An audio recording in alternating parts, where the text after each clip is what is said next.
This is Svalbard. It is one of the most beautiful places in the world. No question. It's highly protected.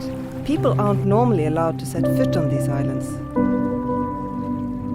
But once a year, now they can. People have to go and clean up the plastic. Every year, they collect tons and tons of waste. But they can only do a few beaches, and there are thousands of them. They're volunteers, and they volunteer because they love the islands. But it's not good enough just to go around picking it up. We have to prevent litter going into the ocean. And so we created MARP.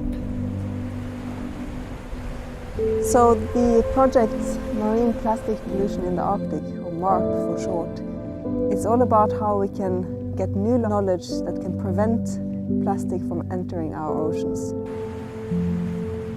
The plastic collected by the volunteers is sent to Longyearbyen, and it will be shipped to the mainland for disposal. But before that happens, it can actually be very useful for us, as we have learned how to read the litter.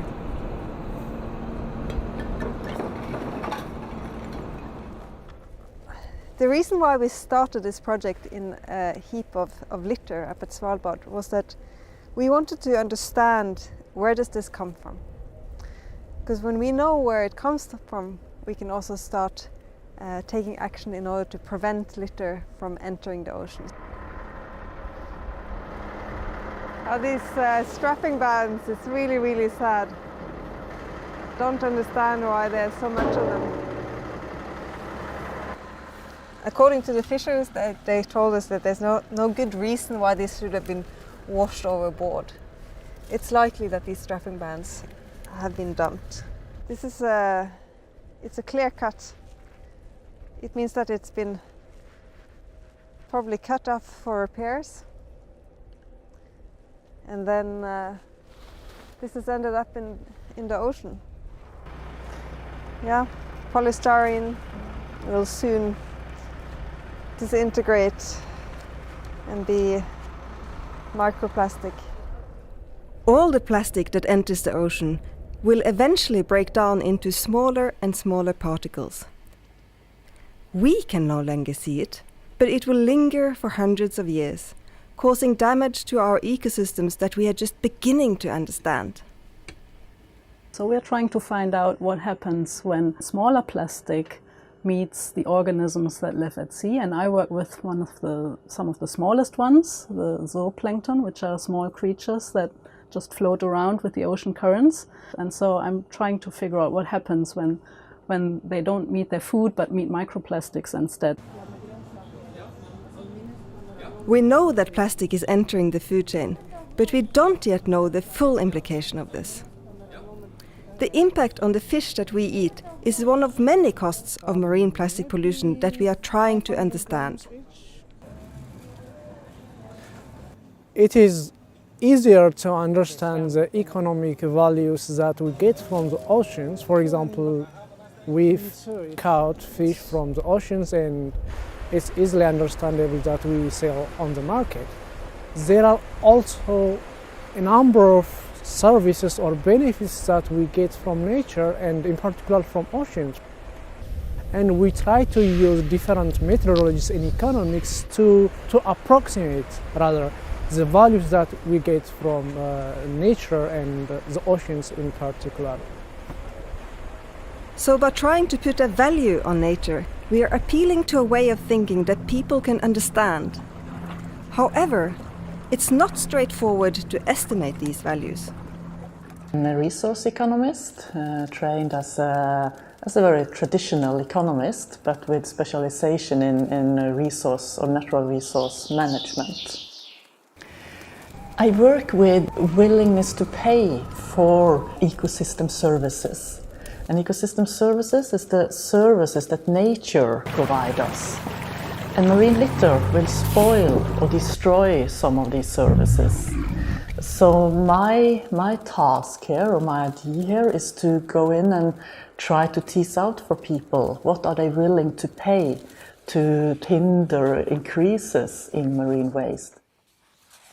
We are translating the ecological impact into economic value to open the eyes of decision makers. And ultimately, it's a change in behavior that we are targeting.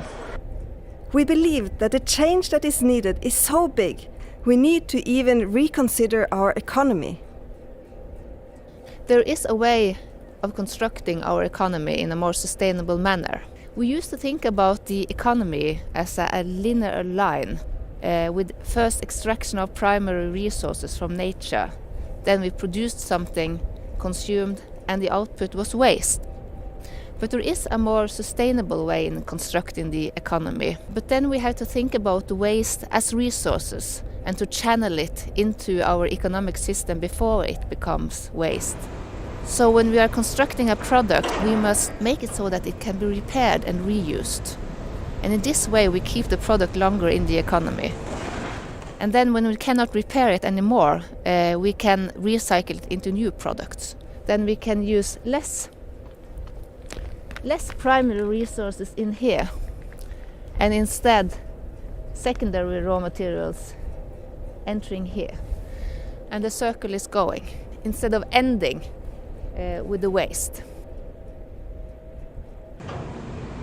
Waste management used to be all about sending our refuse to landfill. Today, we have a high-tech industry extracting the value from our waste through recycling. We are already making some progress towards a circular economy. Now, plastic is one fraction of the waste chain where we are very eager to sort it out because it's a value that can easily be turned into new plastic material again, and thus is saving the use of oil to produce new plastic. It should be clear to everyone that it's of great value to sort the plastic as other fractions out of the waste so we can use it again. And if people can sort their waste at home to our standards, we can take out much more value from the waste than they are able to do today, because people don't do as good as they should. Both at home and at work, it needs to be easy to sort and deliver your waste. Through dialogue with fishermen, we are investigating waste management on board the ships and in the ports, getting to the root of the problem and making sure people are being heard. So you can see why we need such an interdisciplinary team to understand the behavior of people, the incentive mechanisms, the law, the economy, the ecological effects.